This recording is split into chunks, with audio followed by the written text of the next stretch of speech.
You guys are in for a treat. This conversation today with Jenna Lee Dillon was so relatable and so enjoyable. Jenna Lee lays out very realistic and very clear recommendations on how to take steps toward becoming screen-freed, and you'll learn all about that today. Before we jump in, I want to thank this week's episode sponsor, Bark Technologies. When you and your child are ready for a device, please consider a safer device option, and that is the Bark phone. The Bark phone was created for families who are looking to keep their kids safe online. It has parental controls built in, unlike the iPhone, and allows us to manage their entire digital experience and screen experience more easily. More on Bark in the episode notes, but let's get into my conversation with Jenna Lee Dillon. Welcome to Scrolling to Death. Today I have a very special guest, Jenna Lee Dillon, who is an author, a speaker, an entrepreneur, but most importantly, a mom. So welcome, Jenna Lee. Thank you. First of all, your book was great. So it's called Look Up, a Wild and Screen-Freed Roadmap to Enjoying Travel with Kids. And it's here. And you wrote it after 65 flights and 51 road trips with your daughter, all without screens, which is fascinating to me because even for families who restrict or minimize screens, travel is often the exception. Like in our family, for example, we have the tablets tucked away and we only get them out when we're going on flights. So that's kind of where I want to start. Like, why do you feel passionate about removing the screens from the travel experiences? That's actually the first thing I cover in my book because I think it's such a valid question. I know for a lot of people, travel is, additional stress. It's taking everybody out of their comfort zone. It seems like this is a really great time to kind of let us bury ourselves in our devices. And I would posit that we're spending so much time and energy to be there. It's actually the best time to not bury ourselves in our devices and to really fully experience not just the place that we're traveling to, but the process of traveling to it. The journey, right?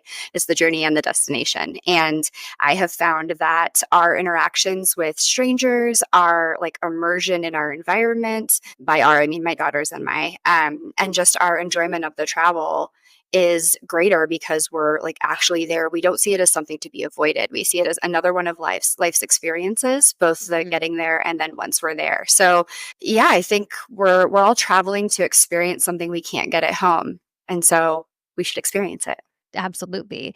And often it is the journey where the screens get handed most and kids get tired and antsy and misbehave when they're traveling. And especially when you're on a plane, it's even worse. I remember just like full sweats, like getting so stressed when your kid is really throwing a tantrum on a plane. And I think there's an expectation that children in public like shouldn't be heard or should be behaved and that they should be silent. So how do you deal with that in your travel experiences? It's been a journey. I have always been surprised by how much my parenting changes when I'm in public compared to at home. And I am an oldest child, type A personality. Like I want to please everybody. I don't want people to be uncomfortable. And watching my child be a child, which by nature means that she's louder than adults. She's more active than adults. She's less regulated than adults. Like watching her do that and watching myself react to it has really been eye-opening. And I think that I have a subchapter in the book called Who's the Adult Here Anyway? And I think it's interesting that we have this desire to sort of mute the least regulated people, aka the children, in favor of making sure that the supposedly most regulated people, the adults, are comfortable. Right. And there's nothing about me that's like feral parenting, let my kid do whatever she wants. But at the same time, she's learning how to be out in the world. And every time we learn, we make mistakes. Right? We don't get it the first time. And the adults are presumably already capable of being in the world with distractions and noises, and also noise canceling headphones are now a thing. Right. And they're relatively inexpensive compared to how they used to be. So I think really taking the focus off of keeping the child quiet, contained, and very unchildlike, and putting it more on looking at time in public as a learning opportunity and as practice has enabled me to dial back my desire to press the human mute button and get my child to be quiet. And helped me look at it as a chance to help her develop those skills. Because if she doesn't develop them now because she's face deep in an iPad, she's never going to develop them. It's not just going to miraculously get better when she's 8 or 9 or 10 or 15. Yeah, it'll get harder and harder, in fact, to pull it back. Yeah. What has been your plain toolkit for activities for your daughter when we don't have the device, but we need something for them to do? So what are the few things that you always want to have with you? Sure. So she's very artistic. So we always have blank pieces of paper. I find that The more simple something is, the longer it will engage her. So we take coloring books, but like blank pieces of paper where she can draw it are really helpful. Things with stickers, so there's a tactile function. There's always a baby, and I find that's also really helpful because when she's afraid, she's often like comforting her baby in the way that I can see she wants to be comforted. So it's a little cue in for me, like, oh baby, don't worry, that was that turbulence scary? And then I know she was experiencing that. I've seen a lot of parents use masking tape. They create like car tracks with it, and they put it on, and babies get to pull it off. Babies and toddlers, again, anything that's really tactile. And then the real key, any veteran travel parent will tell you, is food. Yeah. However much food you think that you need twice that much, because they suddenly become like voracious little raptors. And the last thing you want is a hungry kid on a plane, right? With those like gross, stale plane snacks as the only option. Yeah. So food is critical, water. And then really, I think parents want a shopping list for on the plane, but I find that there's so much more benefit to the prep work before the trip than there is worrying about what you have on the plane. Oh, and then novelty. So something that the child has never seen before. And I'll hit up the dollar store, or, it doesn't have to be expensive, that aisle in the front of Target, and I'll just get something she's never seen before. And novelty is always a winner.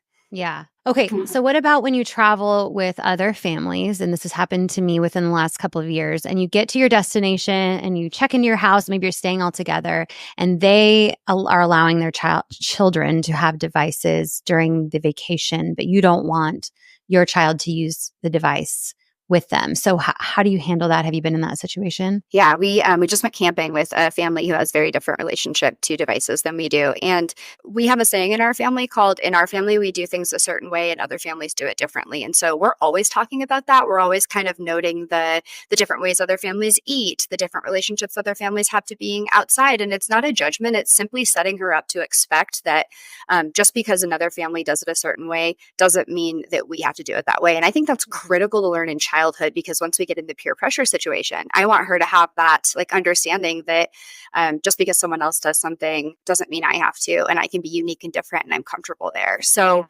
I've also, it's funny when you read comment sections and message boards, there seems to be a lot of aversion to this, but I have the conversation with the parents too. I mean, everyone in my life knows how we approach devices and the technology limits that we have in place for my daughter, and everybody's been incredibly respectful. And even to the children, there was a 9-year-old boy on the camping trip, and he said, I want to do some tablet time. Can LP watch this with me? And I said, not this time, but I really appreciate you asking. Mm-hmm. That shows that you understand that we have some different boundaries than you. And I appreciate that respect. Right. So talking in advance can be really helpful, and just setting those expectations. And then, worst case scenario, if it's just incredibly different, we go do our own thing. Yeah. I have so far successfully taught my daughter, because she's the only one doing play dates at 8, and she will suggest that they do something different if the other child brings out a device at their other kid's house, which, I don't know if that will happen forever, but so far it's working really well. But what about at home? So what is your approach to screens at home for your daughter? At my house, and I am divorced, so 20% of the time she's with her dad, and it's different over there. At our house, she does not have any handheld device access except to listen to audiobooks on an old or really ancient iPad of mine that can basically only do that. Any screen time that she has is on the family television. It's typically with me. Sometimes I'm not watching it with her, and we have chosen television shows that are muted colors, not super, that don't flash a lot between. They've shown that that's really disruptive to their brains, the shows that are like flashing scenes really quickly. So they're slow moving. We choose content that aligns with our family values, people being kind to one another, people being active in their lives, involved in their community, things like that. So I know that one day there will be tablet usage in her life. I know that one day, many years from now, she'll have a device. But for now, while I'm in charge of it, it's strictly in those shared spaces on the big screen. And then, she watched her first movie of the year at my house in May. So sometimes we have a lot in 1 month, but typically we go a couple months without her watching anything. Yeah. And the audiobook thing I think is really cool. And a lot of parents, they want their kids to be able to listen to music, but we have to be really careful because I recently learned that Spotify, for example, where a lot of kids are listening to music, has pornography, has TikTok feeds, has comments that they can browse through and engage with other users. So we have to be very careful. Are you using like Kindle app or how is she accessing the audiobooks? We use Audible or Libby, and then I actually have a lock on the screen, so she can't access the screen. The only thing she can access are the quick keys on the front that enable her to go forward, pause, or go backward. Amazing. And I think that works best. If you don't mind sharing a little bit about how you manage like your daughter having two different homes that she goes between and having different technology approaches, do you mind sharing anything about that? Because I know that millions of children are in that situation and a lot of parents are struggling with they can enforce what they want in their home, but then everything changes in the other home. Yeah, it's really challenging. So first of all, my desire for her to be screen free to a certain age just wasn't going to happen, right? And so that's kind of where I came up with the term screen freed. And what that looks like is acknowledging that not only is our device usage at our house going to fluctuate based on are both of us sick, what's my work schedule and things, it's also going to fluctuate across her life. And so my goal is to help her be able to recognize in her body when she's had too much screen time. And so we talk about like, oh, do you feel kind of restless or does your tummy not feel good? And so she's learning to recognize in her life when it's been too much, and she can communicate with her dad, I think we should go play outside. We also do 1,000 hours outside. And so the agreement that I asked her father to make that he agreed this summer is that they always spend more time outside than they do watching a screen. And so that's kind of the balance that I've asked of him that he's agreed to. The other thing is just letting him experience for himself the effects of screen time. So he took her to Disneyland last year, and I said, this is a screen-free travel child. You don't have to do anything. She won't ask for it. You're all good. And he instead brought an iPad and let her watch something or play something on the way back. And then he took it away, and she had a massive fit. And he was like, oh, it was natural consequences. He recognized that he didn't need to do that. And so he kind of learned for himself, which was really helpful. And, I sort of giggled to myself about that. Yeah. So what about, and I'll share, so with my son, he's a little more susceptible to tech addiction, I would say. Like he really craves it. And we were, let's say 2 years ago, giving them some time, and we stopped at some point because we noticed for him, he was becoming obsessed. It's all he ever talked about, all he wanted to do. And then after we cut it entirely, he truly has not asked for a device in years. And so is that your experience that like parents are worried that they'll be bothered about it all the time? But have you seen a lot of kids kind of come off of it and realize how they're feeling, how it makes them feel better? 100%. In fact, almost exclusively the families that I've worked with who have, communicated a lot of fears. What's it going to be like? Are they going to bug me for it all the time? They've been shocked by how quickly their child's brain rebounds, especially the younger the child is. And I also encourage people who, for them, it's not an option to completely go cold turkey. There is going to be device usage in the family. The approach that I have with my daughter is when she asks me for it and I say, no, we're not going to do that at this time. And then she asks me again, the conversation is, oh, you really want this. And when you start really bugging me for it, that shows me that it's possible your brain is beginning to think that technology is a need, not a want. And what are our needs? We go through, we need food, we need, outside time, we need water, we need shelter, we need oxygen. And that really nips it in the bud because she knows that if she bugs me a lot for it, that's a ding, ding, ding to both of us that she's getting too much of it. And our response to getting too much of it and our response to her brain thinking it's a need, not a want, is to go completely screen free for a period of time. And that has worked really well for families. And I'm talking about this started working when she was 3.5. So this isn't a concept that's too advanced for a very young child to begin to understand. And I'll add to the needs too is face-to-face interaction. And that's something a lot of doctors and researchers have talked to me about, is how important, especially at younger ages, but all the way through to teenhood, is the face-to-face interaction with your child. And we're not getting any of that. A recent stat between boys and their fathers is like boys spend 40 minutes a week face-to-face with their dads and 40 hours a week on screens, which is devastating to me.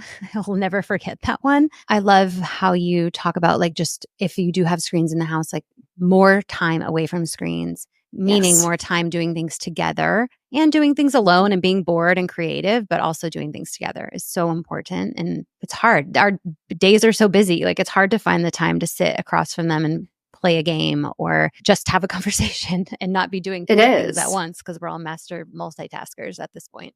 Well, and that's where the upside of screens actually comes into play. So during the pandemic, my daughter and I became an instant family of two a week before the pandemic started. So crazy timing.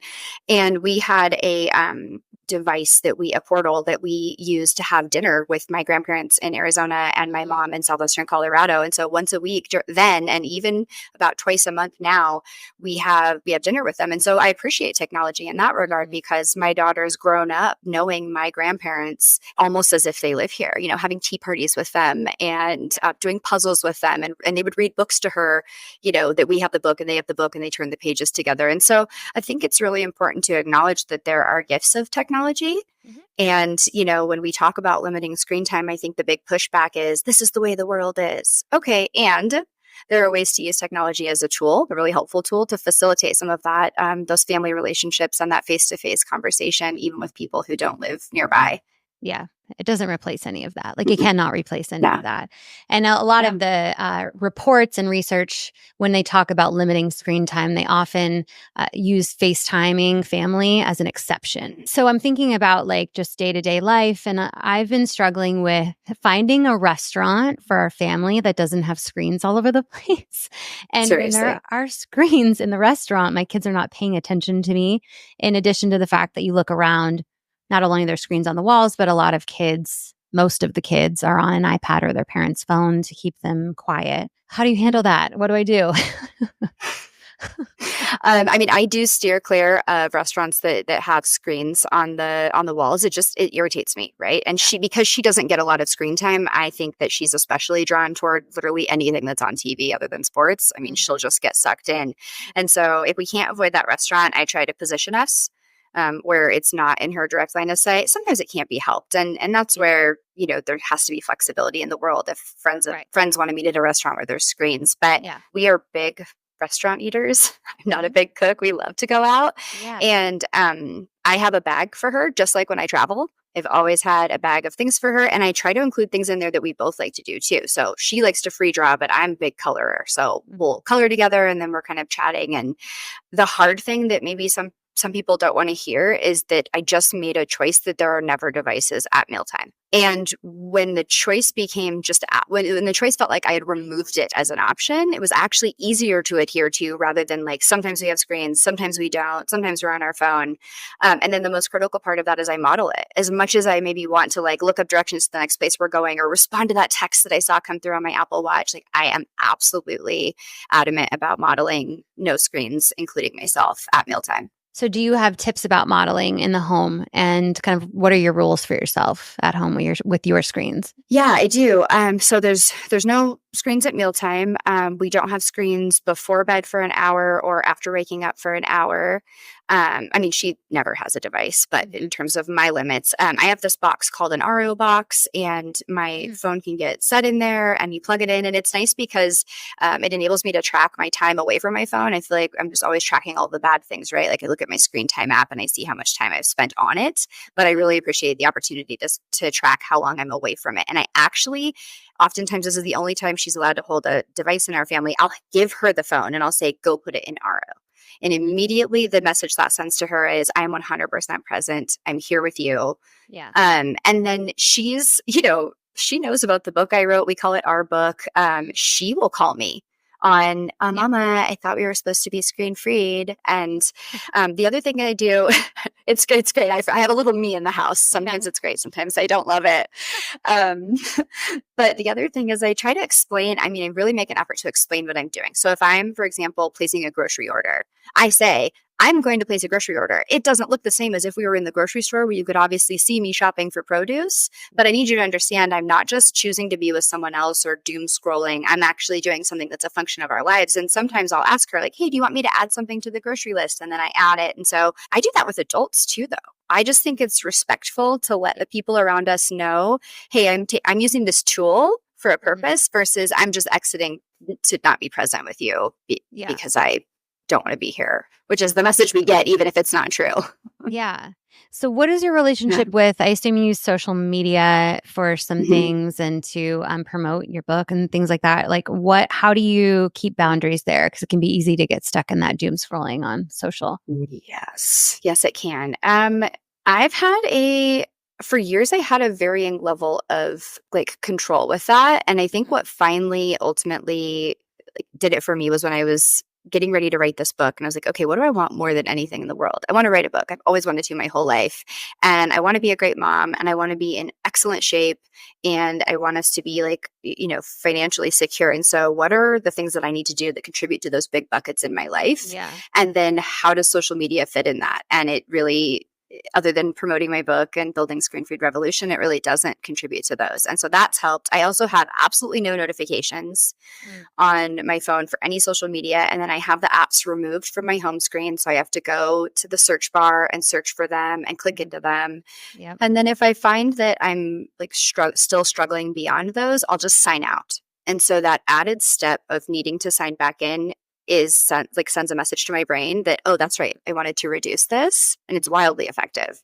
Yeah. So those are kind of the things I do. Just making it like a little bit harder to access or use the device or the social media app is so interesting. Like I stopped using even a case because I feel like it's a little more slippery and harder to use. Yeah. And I don't use, this pop socket thing. I'm not trying to make it super easy for me to be on it for longer. Right.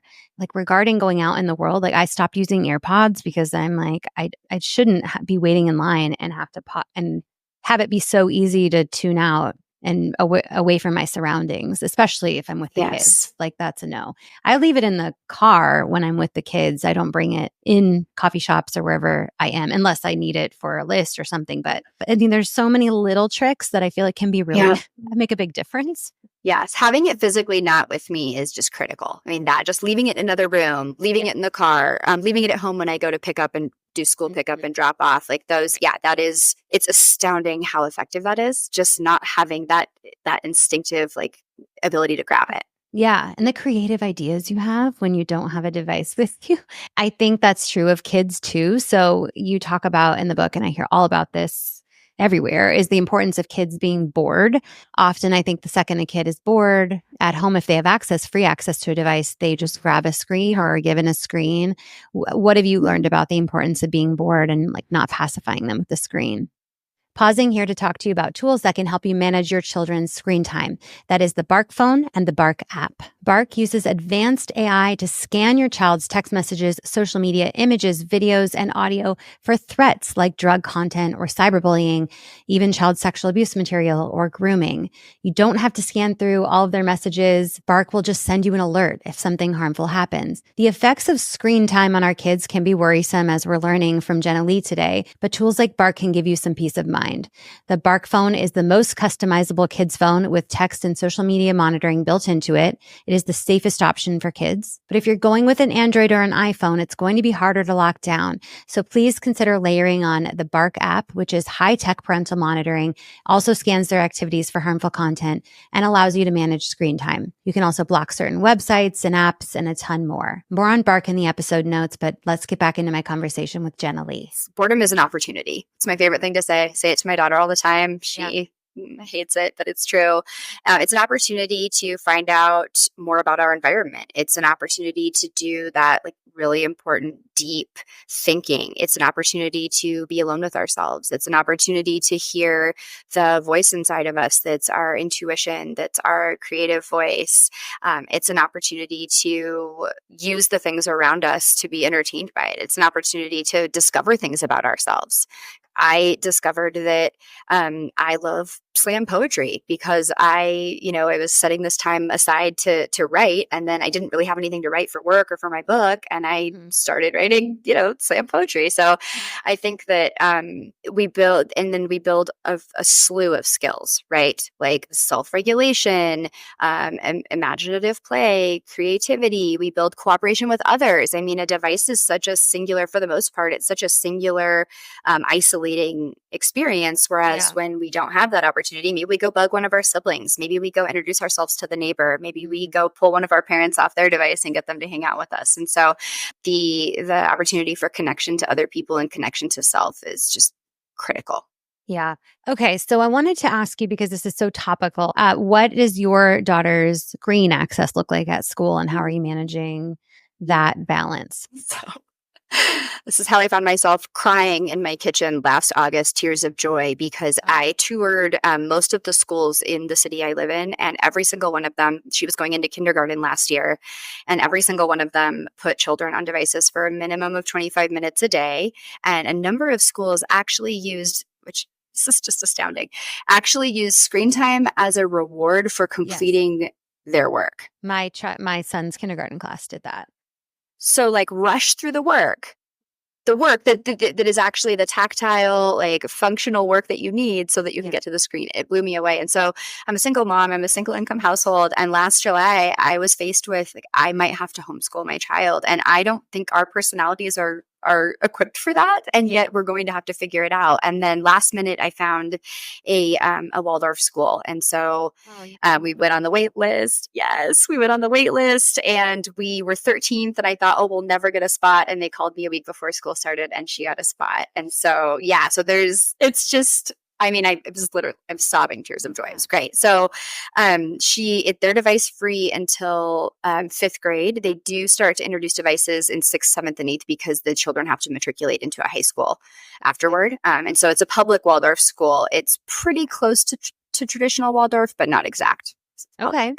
Yeah. And I've toured some Waldorf and charter Waldorf schools here in Southern California as well. And I've interviewed a Waldorf educator. I'm a big fan of the approach. So I'm so happy for you. Yes. Thank you. We're looking at it too, but our real only option is the full paid version, which is very expensive. And so I'm trying to just make a difference at our current public school for now, and put my efforts there. And I encourage other parents too to speak up if they're not happy with the approach around devices in their schools. Like, you can speak up and email the board, at the board of the district, or your principal. Things changed a lot because of 2020. I mean, if we look at the usage of devices in classrooms, especially in the lower levels of elementary school, pre-2020 and post-2020, they're dramatically different. Mm-hmm. And in some instances, what I've heard when I've interviewed teachers is that their assumption is that parents want this. Parents want the continued,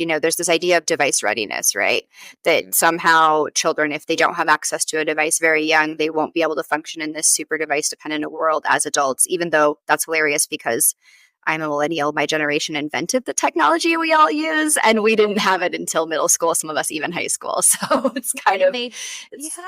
That's such a fallacy, because they build these devices to be used by toddlers. So you're good. We're going to be good. Like, they'll be fine. Yeah. Pick it up when they're 16 or 18, whatever age they start. The technology is going to look so different at that point anyway. So what they're using now is not going to be what they use when they're 18 and starting to work or go to college. Okay. So thank you for sharing your experience with the schooling. I think that's really important, that parents know they have other options too, and some of them are funded by the state. And I think that's important to know. Final tips do you have? What's really resonated with parents that you want to share with listeners? The most simple thing that I say when I begin working with people to change their family's technology habits is check in with your mindset. So oftentimes our response of giving our child a device, first of all, when people start really assessing the technology usage in their family, oftentimes they discover that it's parent driven more than child driven. Mm-hmm. And so when they discover that, my question to them is, dig underneath that. Like, what's going on for you? Like, for when I talked about earlier,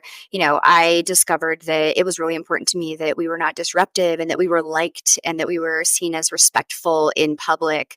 And even though the things my daughter was doing were just really developmentally normal. And so really to dig under that, why am I giving my kid a device? A good friend of mine, his parents worked all the time, and he felt just totally bored in his childhood.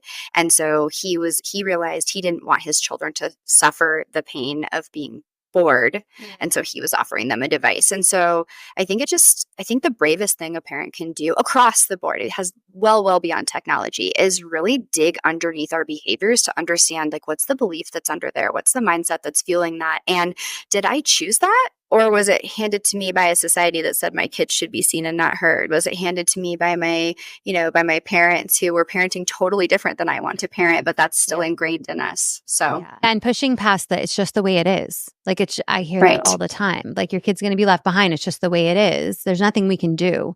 There's absolutely changes you can make. And a lot of that is laid out in your book. And I thank you for writing this and sharing it with parents. And it's a pretty quick, like easy read. I like how you laid it out with lots of like boxes, like boxing things out and little tips and bullets. And that's like, it's a nice read. Thank you. So where can listeners connect with you and access and buy your book? Awesome. They can find me at screenfreedrevolution.com. The same on Instagram. They can search for Screen Freed Revolution.